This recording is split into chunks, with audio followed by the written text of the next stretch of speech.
Pendant que David utilisait son temps pour communier, pour écrire des psaumes et des cantiques à Dieu, pour déverser ses peines, son amertume sur Dieu, afin de trouver du réconfort à son âme, le roi Saul utilisait le même temps pour poursuivre et nuire David.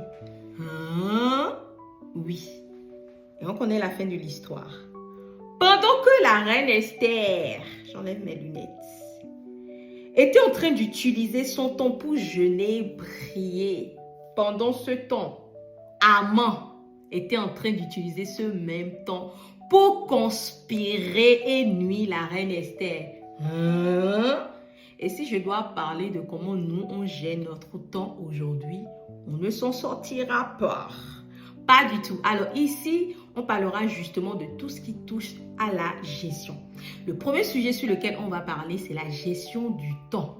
Sinon, on parlera aussi de la gestion de l'argent, la gestion des relations, la gestion. Tout ce qui touche à la gestion, on parlera de ça. On partagera les expériences dans un seul but d'amélioration de notre bien-être, de notre qualité de vie qui dépend de Dieu.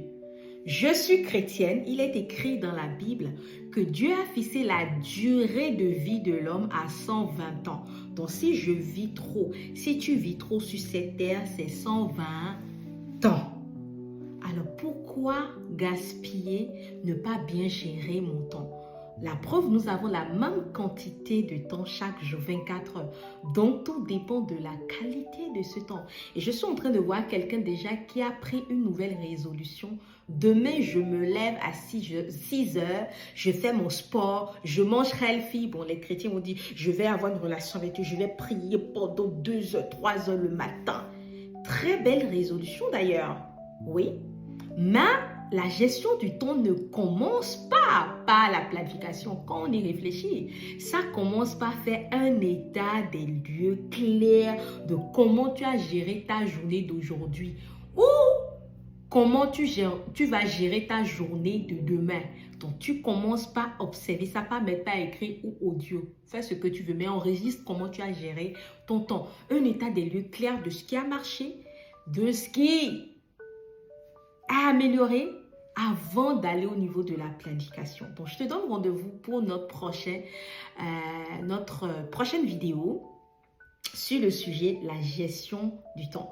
Mais pour commencer, tu peux déjà commencer par faire un état des lieux de ta journée. Si toi, tu es influenceur et tu dis que scroller, ça fait partie de mon activité, tu as tout à fait le droit de choisir ce que tu veux faire de ta vie. La preuve, c'est que quand tu vas au supermarché, nous n'avons pas la même fonction d'utilité, nous n'avons pas la même satisfaction. Chacun achète, compose son panier d'aliments pour son bien-être. En fonction de ton bien-être, de tes objectifs, on va apprendre à comment gérer notre temps.